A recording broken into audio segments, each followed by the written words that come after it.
कुमार एक नए वीडियो में आपके साथ हूँ। यहाँ पे हम 4 नए फॉर्मूले के बारे में समझेंगे। तो सबसे पहला जो फॉर्मूला है वो इफ़ का है। तो ये फॉर्मूला बहुत सिंपल है।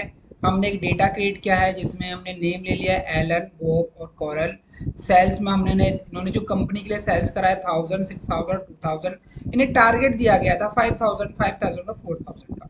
फॉर्मूला ये बोल रहा है कि इन्होंने यदि टारगेट अचीव कर लिया है तो आएगा अचीव, और यदि इन्होंने टारगेट अचीव नहीं कर पाए हैं तो आएगा नॉट अचीव। तो equal to if bracket C4 greater than equal to D4 comma double dot achieve double dot comma not achieve और एंटर।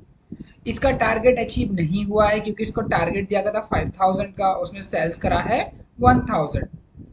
इसी तरह से इसमें लगाएंगे इजिकल टू इफ ब्रैकेट में C5 ग्रेटर देन और equal to D5 achieve and not achieve. Enter. Achieve आ गया क्योंकि उन्होंने टारगेट पूरा कर दिया है। This function test a condition. If the condition is met, it is the considered to be true. If the condition is not met, it is the considered as a false. दोस्तों एक दूसरे फॉर्मूले को और आगे बढ़ते हैं जिसका नाम है इंडेक्स। ये कैसे काम करता है? सिंपल, बहुत ही सिंपल फॉर्मूला है। इसमें बताया गया है कि भाई आपको इस कॉलम का और इस रो का वैल्यू बताना है। मीन्स यहाँ पे यदि यहाँ पे पूछा गया है हाउ मैनी वीक, तो यहाँ पे हमने एक वीक ले लिया, फर्स्ट सेकंड थर्ड, और एक पीपल का ले लिया हमने। तो यहाँ पे हाउ मैनी वीक रिक्वायर्ड हमने थर्ड ले रखा है, और how many people in the party हमने 4 ले रखा है। तो 4 की एक हमारी कॉलम है और 3 की रो है। यदि हम 4 और 3 वाइज देखते हैं तो यहाँ पे आ रहा है 300। तो यहाँ पे सेम सिंपल फॉर्मूला है इजिकल टू इंडेक्स D7 से G9, ये पूरा डेटा सेलेक्ट हुआ है। G11 मीन्स ये 3 पे क्लिक किया है, और G12 4 पे क्लिक किया और एंटर। जैसे एज नो हमें पता ही था कि यहाँ पे 300 वैल्यू है तो 300 आ गया। यहाँ पे 3 के जगह यदि 2 कर देते हैं तो 2 की वैल्यू आ जाएगा 250, और यहाँ 4 की जगह यदि हम 3 कर देते हैं तो यहाँ पे 3 की वैल्यू आ जाएगी। तो डिपेंड करता है कि आपका रो और कॉलम कौन सा है। पढ़ लेते हैं इसके फंक्शन की इसके बारे में। This function pickup a value from a range of data by looking down a specified number of row and then across a specified number of column. Next फॉर्मूले की ओर बढ़ते हैं जिसका नाम है इनडायरेक्ट। ये भी बहुत ही सिंपल फॉर्मूला है। इसमें हमने एक डेटा क्रिएट किया है जिसके अंदर जनवरी, फरवरी, मार्च लिया है, नॉर्थ, साउथ, ईस्ट और वेस्ट लिया है हमने, और यहाँ पे हमने कुछ डिजिट टाइप कर रखे हैं। अब यहाँ पे फॉर्मूला ये कह रहा है कि जो G7 लिखा है उस G7 में वैल्यू क्या है।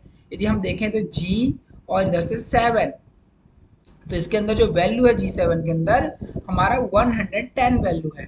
तो यहाँ पे ये कह रहा है कि फॉर्मूला कह रहा है कि जो G7 के अंदर वैल्यू है वो यहाँ पे आ जाएगा। तो इजिकल टू इनडायरेक्ट ब्रैकेट, और हमने यहाँ पे क्लिक कर दिया H9 और enter.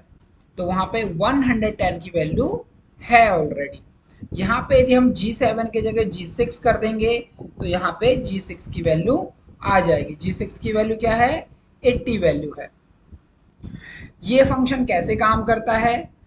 This function convert as a plain piece of text which look like a cell address into usual cell reference। आगे बढ़ते हैं एक और फॉर्मूले की ओर जिसका नाम है इन्फो।